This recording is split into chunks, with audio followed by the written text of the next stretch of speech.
On the previous episode of Arts Resuscitation, we revealed our special guest, yes, Renee Lawless, from Tyler Perry's The Haves and the Have-Nots. There was so much conversation. We had so much fun. We had to make this a two-part series. If you missed last week, get caught up. There's one last story that is probably my favorite funny story. We've had so many, but they usually have to do with the plot that I can't give things away. It was probably around the first day of shooting, and we were doing a scene where in the master bedroom, again, between John Schneider and myself. And I'm a little nervous. It's the first day. I don't know how Mr. Perry operates. It's my first day in this type of setup, and I was confident in my ability, but I'm just still trying to navigate the waters a little bit. So I'm trying not to step out of bounds or do anything wrong. And it's a scene where I'm in the bed, and the script said that I have told Jim to go lay on the couch because he can't get in bed with me. And my master bedroom is quite large, so all the cameras and Mr. Perry are able to kind of be in the room with us whenever we're shooting the scene most of the time because there's plenty of room. Well, I had my back to the camera, and I wasn't at the time, unfortunately, because I didn't look at it before I rolled over, 100% sure if there was a camera on me or not. So I just stayed in character with my back rolled on my side. Well, the script said that I was supposed to turn the light out. And we realized where I was in the bed that wasn't going to work. So Mr. Perry just said, tell Jim not to forget to turn the light out. Now you have to understand, Mr. Perry not only is my director, he's my producer, and he also writes. So he changes lines on set all the time. So him to tell me to say that was no big deal because he has the license to do that. So I just said, don't forget to turn the light out. Well, John Schneider chose to improvise at that moment and said, turn your own damn light out. And I was waiting to hear cut. And all I hear is, I hope I can say this on camera, Renee, you're... And I froze. I'm laying in bed and I'm thinking, why did he just call me? I didn't do anything. I said all my lines, and I'm panicked. I'm laying in bed and I'm thinking, what have I done? And I thought, did I skip a line? And nobody's laughing, nobody's moving, nothing. And what seemed like an eternity, and I am in pure terror in this bed. I hear, Renee, say your... Basically, that was day one. Now I know, this happens a lot on set, but day one, I didn't realize he was trying to just have me to say a line to John Schneider. So that was just kind of my inner turmoil, and I later laugh at it, but in the time it wasn't so funny. Tika, but, I asked Renee to share with us some of the details about hair, makeup, learning your lines. How does that all work? People telling people this. I get called about 6 in the morning, and I go straight to hair. I mean, I basically roll out of bed. So I'm up about 4:30 or 5. And as I'm sitting in and he's rolling my hair in these big rollers, I'm cramming my scenes or lines for that day that I've already been studying. Then I go to makeup. And then after makeup, depending on when I'm due on set, which sometimes is right away or I might have a little free time, I go get as dressed as I can. If the dress I'm having might wrinkle easy or something, I try to put that on a little bit after, because then I have to go back to hair and get it styled. Because it's been in rollers during all this time. Okay. So I'm in rollers, then I go to makeup, then I go get dressed, then I come back to hair, and then they style it. And I usually don't get my lipstick on like to the last second. In the middle of all this, I've still got the lines. If another actor is sitting next to me, that's in a scene with me, we're sometimes running lines, yelling across the makeup room or the hair room, or we stop in each other's dressing room. The hair and makeup room literally is like in the center of Actors Row, which is one big building with all our dressing rooms up down hallways. And we just all just kind of converge on this central area. Okay. Well, who decides what you wear for a particular scene? Is something We laid have out? a wardrobe You walk in? supervisor, yes. So, okay. We have had a fitting a week prior to filming with a plethora of outfits, Okay. from casual to super dressy to bathrobes, shoes, anything that could possibly come up. And that doesn't also mean, and the wardrobe people only sometimes at that point only have maybe the first 5 or 6 scripts. So Okay. they're trying to think what they think the direction of the show's going. Okay. What they think you might need. So they're planning for everything. They're planning for lounging around your house, being in a bathrobe, because in the past we know what Katheryn kind of does in the course of her day. Is she going to go out? Is she going to go have lunch? Is she going to go visit her husband? You know, all these different things. Okay. So they try to prepare for everything. Well, then the other scripts come out, and so that doesn't mean I also may not have another fitting sometime during the course of shooting. But they dictate, and they're very open to me too. I can sit there and go, remember that outfit we tried, da da da da da. I think it would be really great for this scene. Okay. And I also know, is this day or is this outfit going to carry over for a couple of episodes or not?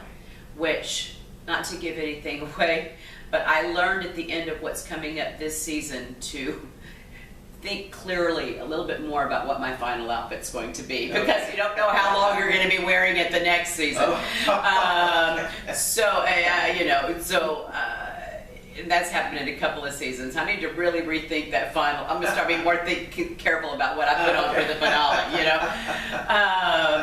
And everyone feels that way. I'm not the odd man out on this. I'm not the odd man out. So, but they kind of, so they do lay it all out for us, as well as I'm talking undergarments on, you know, they do everything, yes.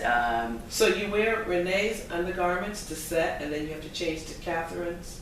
Or well, I leave my house, I'm in my clothes and in my undergarments, my foundations. Okay. And that gets all taken away, and they're about the same thing, but they're theirs, Okay. you know. Okay. You know, That's it's interesting. They buy me my pantyhose and my bras and my little panties. Really? Stuff like that, And yes. though we don't see that, that's... No, you only see that from Tika Sumter. Right.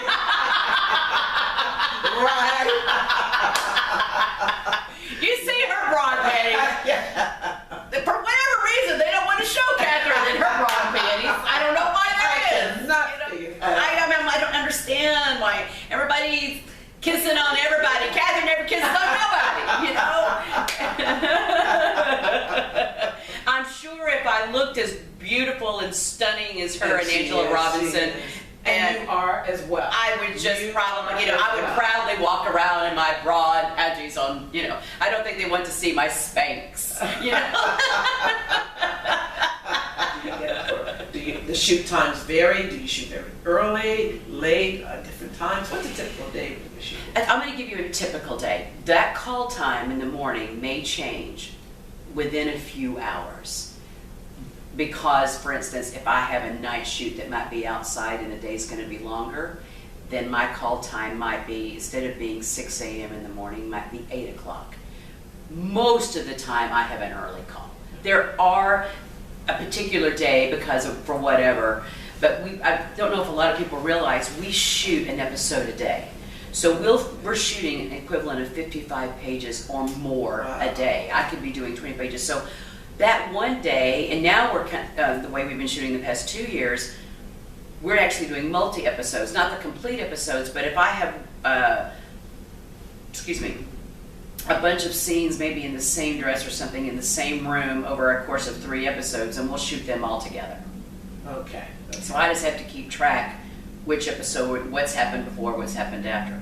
So a typical day, I'm always the earliest call. With all of the strong character personalities on the show, makes us wonder, do they really get along? Or is what we seeing real?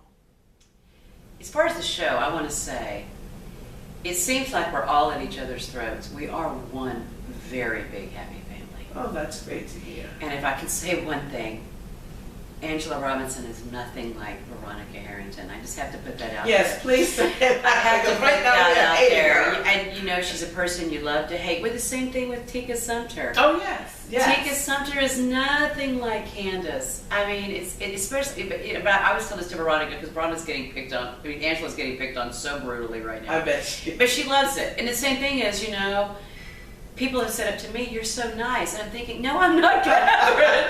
I had someone ask me last night, "Where did you learn to be so mean?" And I went, "I don't really think Katheryn's mean. I just think she just knows what she wants, you know." But I want to put it out there that we love each other very much, and that isn't always the case in dramas, in television dramas. Not everybody gets along, and we really do. And I even love the guest stars that come on and the recurring characters and all that. And I love the studio. It's a wonderful studio. Can you tell us more about the Tyler Perry studio? Holly Studios, he just bought a new studio, which you'll be hearing more about that later.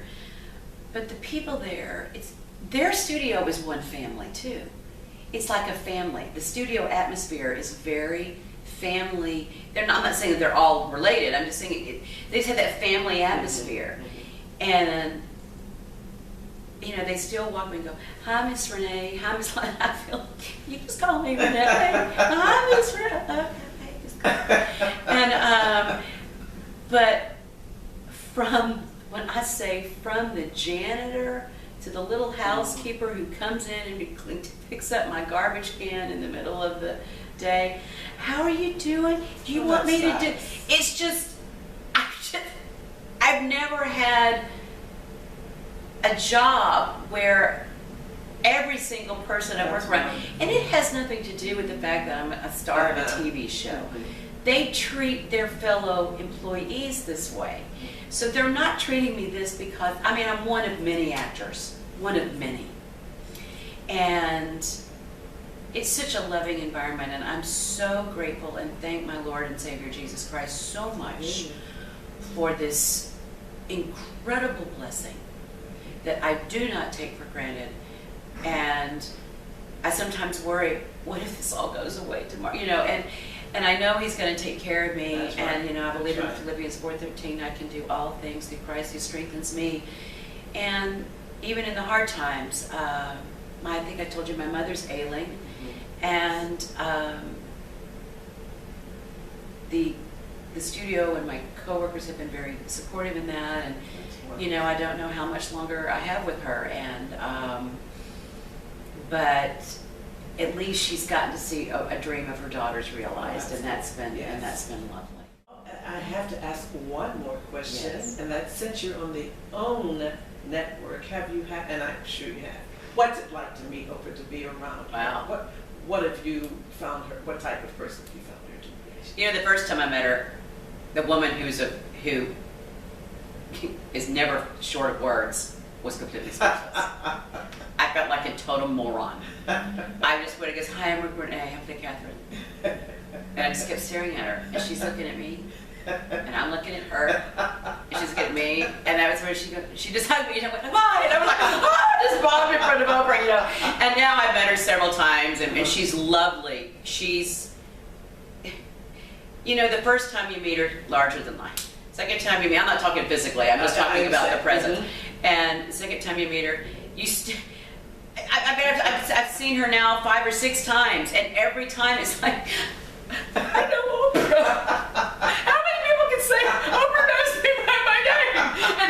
And I'll never get used to it. I just wonder, when am I ever going to get used to it? And I don't know that I ever will. I mean, that doesn't mean I just go, "Hi, how you doing today?" And she goes, "Hi," and I go, "Hi," and I move on. But there's that sense of, wait a minute, Oprah, how you doing? "Hi, Gail." "Hi, Lon." You know, and it's still that, you just kind of walk away and go, "Wow. I bet. How did this just happen?" Yes. And so I don't want to speak lightly on any of it, but back to, I'm sorry, I kind of jumped the question. She's really lovely, you know, she's a businesswoman, and she has that side of her, but she's also that friendly side that you see on TV. I'm not saying she's unfriendly, but she's very giving, but she's also pulled 50 million ways, even now. Yeah. So you're in a room with her. If she comes over and talks to you, great. And it's wonderful, and you feel very honored because there's 50 million other people she's got to be talking to too. Right. So, but when she does talk to you, and this is key, she talks to you, even if it's only at one sentence. Okay. She doesn't talk to you while looking at something else. Okay. And that is I think that's one of the largest compliments I could probably pay her. Yes, because that aggravates me when someone is kind of talking to me. Right. So for a person of her stature, to give you her undivided attention, at least for 2 seconds. Exactly. That's very good. And if she has to divide it, she'll say, okay, right. She's fair very enough, fair considerate of that, and that said a lot to me about her. That said a lot to me. It really, I think that's probably contributed to her incredible success. It's been one of the things with her. Well, speaking of success, we certainly wish you the best and much success. Thank you so much. Actress, thank you. A wonderful person. It has been such a pleasure meeting you. Such a pleasure. I mean, that just was like so unbelievable when I first saw you, and then to get along so well the whole week, and we've spent a lot of time around each other this week. It's been awesome. So Thank you. the best to you. Thank you once again for agreeing to interview with me. My pleasure. And we want to thank you again for tuning into Arts Resuscitation with Dr. Hodge. And again, we want to thank Miss Renee Lawless for joining us. And be sure that you're staying tuned for the haves and the Have-nots.